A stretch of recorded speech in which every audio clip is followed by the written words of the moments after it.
Vanguard, Weiss Schwarz, Versus System, and even games like Naruto. These are all new, interesting games that have their own niches, but the thing is, none of these games, even the Pokemon TCG, really come close to comparing to Yu-Gi-Oh! In fact, the only game that can really compete with Yu-Gi-Oh! Is Magic the Gathering. In this video that YourYugiohChannel has so kindly let me put on his channel, I'm going to do a discussion on the reasons why I think the Yu-Gi-Oh! Caught on and these other games didn't. I do lots of videos like this on my channel, so if you enjoyed this video, be sure to check me out. So, we're going to get started. Here we go. So, I've joined with my roommates, Alec and Alex. They're in a lot of my videos, and we're going to discuss some of the reasons why we think that Yu-Gi-Oh! Has more popularity, more staying power than these other card games do. We each have a reason, and we're just going to sort of discuss. I do a lot of discussions like this on my channel, so this isn't really anything new. Why do you think, Alec, why do you think like Yu-Gi-Oh! Has done better than these games? I mean, I would say marketing and promotions. Right, yeah, that's definitely true. I mean, Yu-Gi-Oh! Made sure that even non-card game players knew the name Yu-Gi-Oh! Or Yu-Gi-Oh! Or they called it something, but they knew about it. And everybody knew how to say Dark Magician. That's true. Like, I think that's, like, actually, like, in hindsight, I do know that, like, even when people, like, you ask people about Yu-Gi-Oh!, they do notice that, like, they associate it with nerds, but they still associate it with something. They know what it is. They just know it's like, oh, that's that game that, like, weird people play, but they still know what it is. So, like, they know it is something. They know weird people like us play. They've seen it on television. They've, like, heard about it. And I think that, honestly, I don't really see actually all that much Yu-Gi-Oh! Commercials on television for, like, just the packs themselves. Like, this new Yu-Gi-Oh! Pack. I never not hear anymore. About that. I mean, I know done it before. One time I heard about Magician's Force on TV when I was a kid. Yeah, but when we were back in a long time ago, really, they advertised. They would advertise the packs.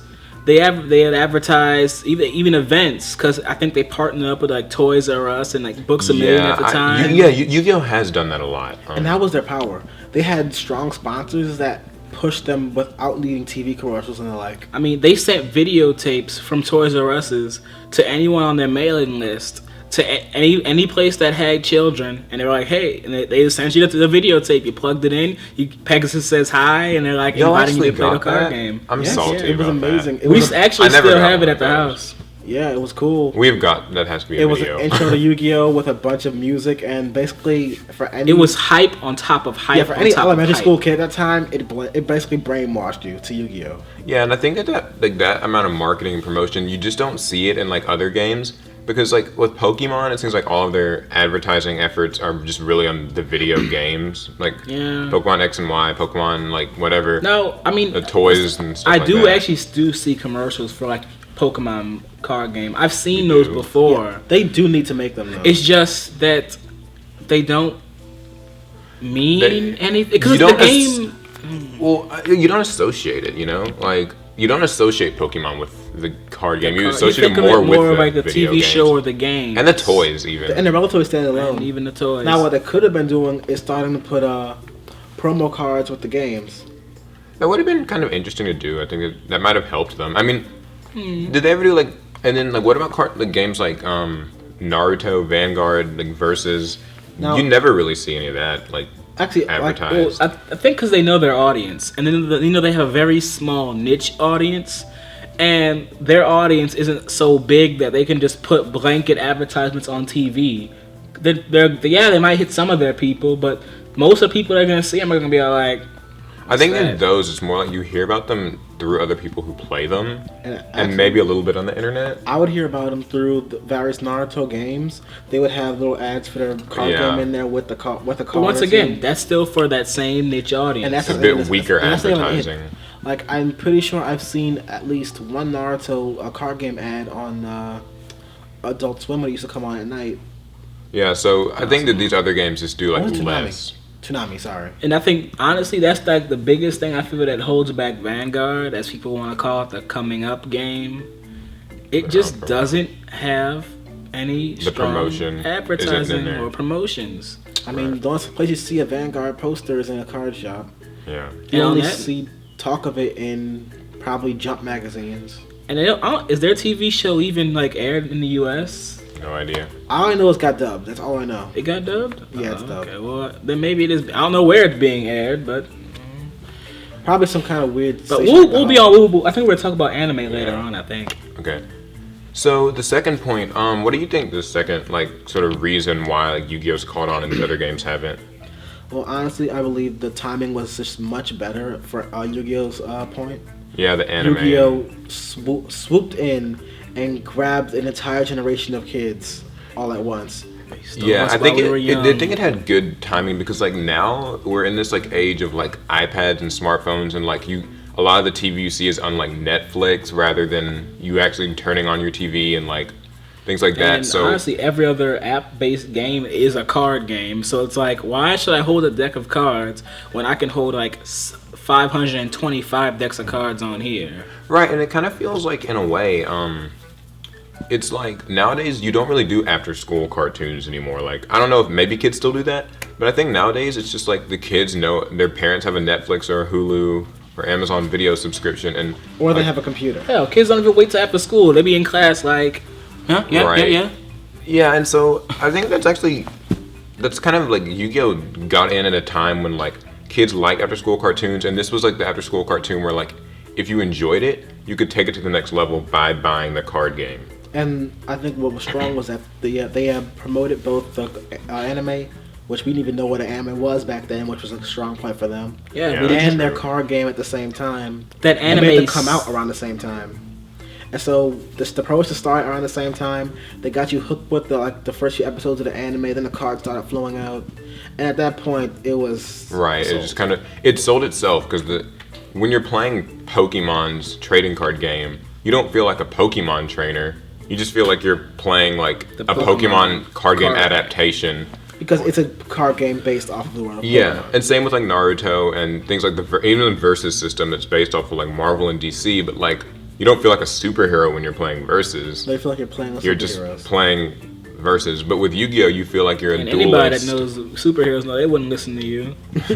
Yeah, and so when you play the Yu-Gi-Oh card game, you feel like a duelist because that's what they do in the show is they also play cards and have their own decks and enter tournaments even. Now, whether or not they use the rules or not, that's their business. Yeah, but so I definitely think that you're right. The timing, also that was before the stigma of anime kicked in. Yeah, that's true. Before people started putting negative comments. Before anime became a niche. Yeah, back then anime was what's that? Now anime is so you're one of them that watch the cartoons and the naked girls. Back in those early 2000s when Yu-Gi-Oh was a TV show. Now Yu-Gi-Oh is an anime. It's always been an anime, but back then we called it a TV show, and so we didn't associate it with weird things. We just liked it. It's dumb because we've been getting anime for way before Yu-Gi-Oh started. Right. Speed Racer, which a lot of parents will confess to have loved as kids, wasn't anime. Voltron, which I know I love. So yeah, I think that Yu-Gi-Oh's anime timing was one of the bigger helps with it. And my reason for thinking that Yu-Gi-Oh does better than other card games is, even though people complain that Yu-Gi-Oh is really unbalanced and there's lots of power creep and it's really complicated, I think that despite all of that, Yu-Gi-Oh has a really good fundamental rule set that makes it a little more addictive to play because there are other card games, like Weiss Schwarz, for example. One of my friends taught me how to play Weiss Schwarz, and I know some other card games do similar things where when you get attacked, you send cards from your deck to a certain zone on the mat, and that's how damage is dealt. And in Weiss Schwarz, if anyone played that, when you get attacked, if a monster has say 3 attack or something, I think you send the top 3 cards of your deck to the graveyard, or as the damage zone. And if you pull a certain card called a climax card, it negates all of that damage. And that in itself feels really luck based. Ooh, players hate luck. Yeah, he pointed out earlier, Yu-Gi-Oh isn't the only actual luck in Yu-Gi-Oh is just your opening hand. That's about it. And even then, you're supposed to build your deck with the intention of minimizing bad hands, consistency, running 3 copies of every card, and the chain system, things like that. They just seem they feel they're better put together. I think that they designed it with longevity in mind and not just let's make a card game real quick. Actually, I have one more point I just thought of. I find that every card game after Yu-Gi-Oh and Magic is kind of I hate to say this because I like other card games, but dumbed down. Yeah, really simplified. Because Incredibly Yu-Gi-Oh luck-based. was like 8,000 life points. And you're dealing with increments of like 18, 15, 22. So you the whole time you're playing, you use have that to math. do math. Make it smart. It's not complicated math, Yu-Gi-Oh makes you smart. Yeah. but you have to do math the entire time. And a lot of games they were like, oh, we're not doing that. We don't want our players to have to think too hard. That's where that whole Yeah, they try to go for the card accessibility. damage things. And it's like, And I guess another side point would be that Yu-Gi-Oh, they like react to what happens in their card game, whereas some other card games release new packs. Yu-Gi-Oh has a ban list. They address like problems when they happen. Not every game has ban lists, and we don't do a block format like some other games do. Yeah. No, not that block format's bad, but we just use a ban list to address our problems. New sets are released that answer old sets' problems sometimes, and they usually create new problems. that too. But I think that like stuff like that, like, and then like the tournament system, Yu-Gi-Oh has regionals, and when you win regionals, you get invites to nationals, and when you win nationals, you get invites to worlds. It's such a fun night. I find it really fun. Yeah, just it's a because fun it's change. a card game. You And know? it again reflects the television show, because in the television show they're also actually entering tournaments. It's not like they just walk up to people On and that challenge note, them. what qualifications they even have to enter those tournaments? Oh no, they If had to go to Kaiba Duel likes, Academy. if Kaiba likes you, you get to be in Battle City. Yeah, if Kaiba liked you, got in Battle City. I don't remember them doing any To get in locals. Duelist Kingdom, you have to be blackmailed by Pegasus. And Blackmail, man. And to get into Duel Academy, I think you just I think you it have was to pay just the a world tuition. where everybody went. It's like instead of going to high school, you just go there. Hey, I'd do it. I wonder what the classes were. Drawing 101. Yeah, like Oh no, spell man! speeds. Spell speed. I guess like when 101. you're like a junior, you take spell speed 3. When you're a sophomore, And then right before you graduate, Speed World yeah. 302. So that concludes our video. Those are some of the reasons why we think that Yu-Gi-Oh has caught on more than these other card games.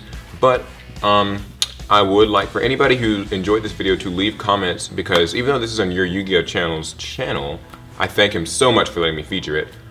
We will be in the comments. We'll be responding to like anything that you guys say. Why do you think that Yu-Gi-Oh does better than Vanguard, Weiss Schwarz, Vanguard, games like that? And if you believe the opposite, still leave a comment. Right. So Like us and subscribe. like and check out my channel. We do videos like this all the time, discussion videos. I ask other players for their opinions too. Thanks again so much to YourYugiohChannel for giving me the opportunity to feature this video on his channel. It's great of him to help smaller YouTube channels like mine. So kudos to him. You know, you're already watching this on his channel, so you're probably already subscribed, but definitely check out all his other stuff. I like all the things he puts out. And that concludes the video. So we will talk to you guys later. All right. See ya.